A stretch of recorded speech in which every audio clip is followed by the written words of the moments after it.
प्रत्यारोप लग रहा है। कल अभी परिणाम आएंगे, 23 तारीख को चुनावी नतीजे आएंगे, लेकिन उसके पहले ही देखिए 314 शिकायतें चुनाव आयोग तक पहुंच चुकी हैं, चाहे वो सत्ता पक्ष से हो या विपक्ष से हो। लेकिन आरोप लगाया जा रहा है, धांधली को लेकर घेरा भी जा रहा है। तो क्या इस पर प्रतिक्रिया है? देखिए, जिस तरीके से भारतीय जनता पार्टी ने गणतंत्र को गणतंत्र बना दिया है, वो एक बहुत खतरनाक चीज है भारत के लिए। आप ये सब जानते हैं कि इस पूरे उपचुनाव में अगर कोई व्यक्ति सबसे ज्यादा प्रेशर में है तो माननीय योगी आदित्यनाथ जी हैं। इस देश में दो बड़ी विधानसभाओं के चुनाव हो रहे थे, महाराष्ट्र और छत्तीसगढ़, लेकिन पूरे देश में नहीं, विदेश में हर जगह पर एक ही जगह की तस्वीरें वायरल हो रही हैं, वो उत्तर प्रदेश की बाई इलेक्शन पे।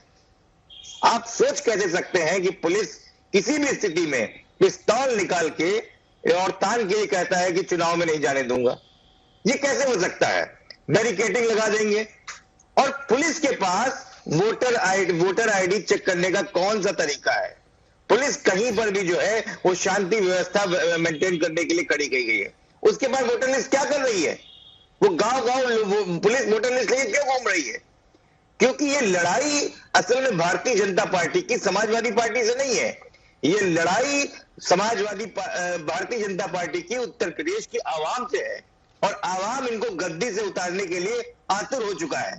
वो लगातार इनके खिलाफ भारतीय जनता पार्टी कह रही है कि समाजवादी पार्टी दरअसल हार से बौखला रही है, उनको अंदेशा है कि सीटें उनको नहीं आ रही हैं। खैर, हमारे साथ राजेश चौधरी जुड़े हुए, उन्हीं से हम जवाब ले लेते हैं। प्रवक्ता राजेश चौधरी जी, भारतीय जनता पार्टी से। राजेश जी, आप अब सुन पा रहे हैं? हाँ, मैं सुन पा रहा हूं। इन आरोपों को लेकर क्या कह रही है सरकार?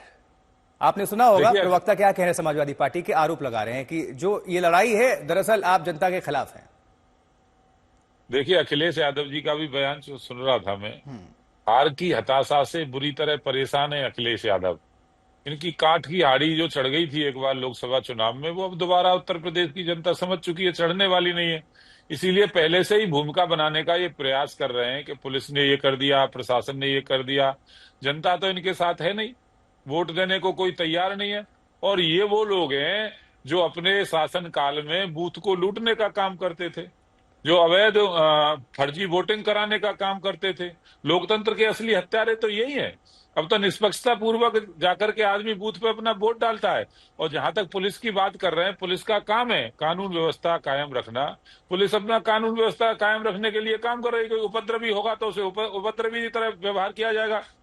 जब पुलिस के साथ पुलिस पर पथराव हो रहा है, और तो पुलिस क्या करेगी? खड़ी रहेगी क्या?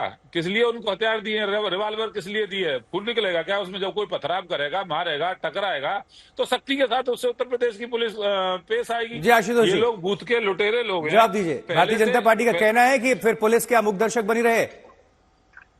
बिल्कुल, देखिए, भारतीय जनता पार्टी के लोग लगातार बचाव पे आ रहे हैं। हमको एक वीडियो दिखाइए जहां पुलिस के ऊपर हमला हो रहा है।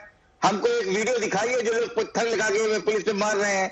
ऐसा क्यों होता है कि खाली पुलिस के हाथ में पत्थर है उसकी फोटो आती है, पुलिस लाठीचार्ज कर रहा है उसकी फोटो आती है, उसका वीडियो आता है, पुलिस बैरिकेडिंग कर रही है उसी का वीडियो आता है, पुलिस पिस्तौल निकाल के घुमा रही है उसका वीडियो आता है। लेकिन पुलिस के ऊपर जो ये कह रहे हैं बकौल भारतीय जनता पार्टी की प्रवक्ता, वो वाला वीडियो गायब हो जाता है। समाजवादी पार्टी के नेता एसटी हसन का आरोप है कि मुस्लिम इलाकों में वोटिंग के दिन कर्फ्यू जैसे हालात बना दिए गए। समाजवादी पार्टी हमलावर है। अभी उनके प्रवक्ता को तो आप सुन ही रहे, लेकिन समाजवादी पार्टी से एसटी हसन का भी बयान सामने आया। उनका कहना है कि मुस्लिम इलाकों में वोटिंग के दिन कर्फ्यू जैसे हालात बना दिए गए। इस पर समाजवादी पार्टी के प्रवक्ता भी हमारे साथ इस वक्त जुड़े हुए हैं और भारतीय जनता पार्टी के प्रवक्ता भी जुड़े हुए हैं। लेकिन एसटी हसन क्या कह रहे हैं, उनकी बयानबाजी क्या है, सुनिए जरा। इस तरह के चुनाव नहीं होने चाहिए। डेमोक्रेसी है हमारी, लोकतंत्र है हमारा। पुलिस को यह राइट नहीं है कि दूसरे किसी भी मतदाता के आईडी चेक करे, डराए धमकाए, लाठी चला दे। वोटर आए तो कह देंगे आप 2 बजे आना, 2 बजे पहुंचे तो कह देंगे 4 बजे आना, और मुस्लिम मोहल्लों में कर्फ्यू का माहौल बना देना। क्या ये लोकतंत्र के लिए अच्छी चीज है? इस तरह से अगर कोई जीतता भी है, जीत जरूर जाएंगे, लेकिन वो बेइज्जती उनकी हो रही है, जीतने से कहीं ज्यादा बेइज्जत हो रहे हैं। राजेश चौधरी, भारतीय जनता पार्टी के प्रवक्ता हमारे साथ जुड़े हुए हैं। एसटी हसन को आपने सुना, समाजवादी पार्टी हमलावर है इस वक्त बीजेपी पर, सरकार पर। इन पूरे अब देखिए, इलेक्शन कमीशन के पास 314 पहुंचते हैं शिकायतें, इनमें से अधिकांश जो है रद्द करने की भी मांग हो रही है, विपक्ष घेरेबंदी कर रहा है। जी राजेश जी। देखिए, एसटी हसन का बयान में सुन रहा था। सबसे पहले तो उन्होंने हार स्वीकार कर ली कि ये जीत जाएंगे, ये हमारी सबसे बड़ी जीत है। और रही बात वोट डालने की, तो जिसको वोट डालना था उसने आकर के बूथ पे वोट डाला है।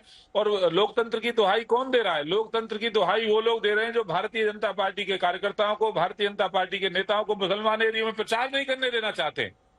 उनके ऊपर अभद्रता होती है, पथराव होता है, वहां से भगा दिया जाता है। ये वो लोग हैं। नहीं, एसपी तो आरोप लगा रही है ना कि आप लोग वोट भी देने नहीं दे रहे हैं, मुसलमानों से प्रेम करते हैं, पुलिस का गलत इस्तेमाल कर रहे हैं, ये कह रहे हैं एसटी हसन। एसटी हसन ने जो कहा वो ठीक है, पर हार भी स्वीकार किया उसमें। उन्होंने कहा कि हम ये जीत जाएंगे, इसका मतलब उन्होंने जो कहा वो ठीक है। 9 की 9 सीटें भारतीय जनता पार्टी जीत रही है, ये वो स्वीकार कर रहे हैं। वो उनके बयान से मैं सहमत नहीं हूं, पर जीत वाले बयान से सहमत हूं। और मैं पूछना चाहता हूं समाजवादी पार्टी को, मुसलमानों के इतने बड़े खैरख्वाह बनते हो आप, आपके पेट में दर्द हो जाता है, मुसलमानों की कोई बात आती है तुरंत आप बिलबिला जाते हो। कभी हिंदुओं के बारे में भी सोचा होता? कभी उनकी बात भी उठाई होती? ये हिंदुओं के लिए तो बिल्कुल एकदम सांप सूख जाएगा, मुंह में दही जम जाता है समाजवादी पार्टी के। मुसलमानों की कोई बात आती है तो बढ़ चढ़ करके कितनी जोर से पथराव हो रहा है आपके चैनल। ठीक है, हमारे साथ दोनों लोग, आप दोनों मेहमान जुड़े रहिएगा, बिल्कुल दोनों आप जुड़े रहिएगा। दोबारा आपका रुख करते हैं। समाजवादी पार्टी से लगातार प्रतिक्रिया आ रही है। अमित क्या कह रहे हैं, अमित जानी सुनिए। रामपुर मॉडल जानते क्या है? पुलिस भी कोई एमएलए पैदा कर सकती है, बना सकती है, जितवा सकती है। एक आकाश सक्सेना वहां से एमएलए हुए हैं, वो उत्तर प्रदेश पुलिस का एमएलए है। और दूसरे प्रयोग में 9 सीटों पे उत्तर प्रदेश की पुलिस ने समाजवादी पार्टी से और इंडिया अलायंस से मुकाबला करने का काम किया। ये हत्या नहीं तो और क्या है? चुनाव कराने की क्या जरूरत है? खत्म कर दीजिए आप लोकतंत्र को, जमहूरियत को रहने की जरूरत क्या है?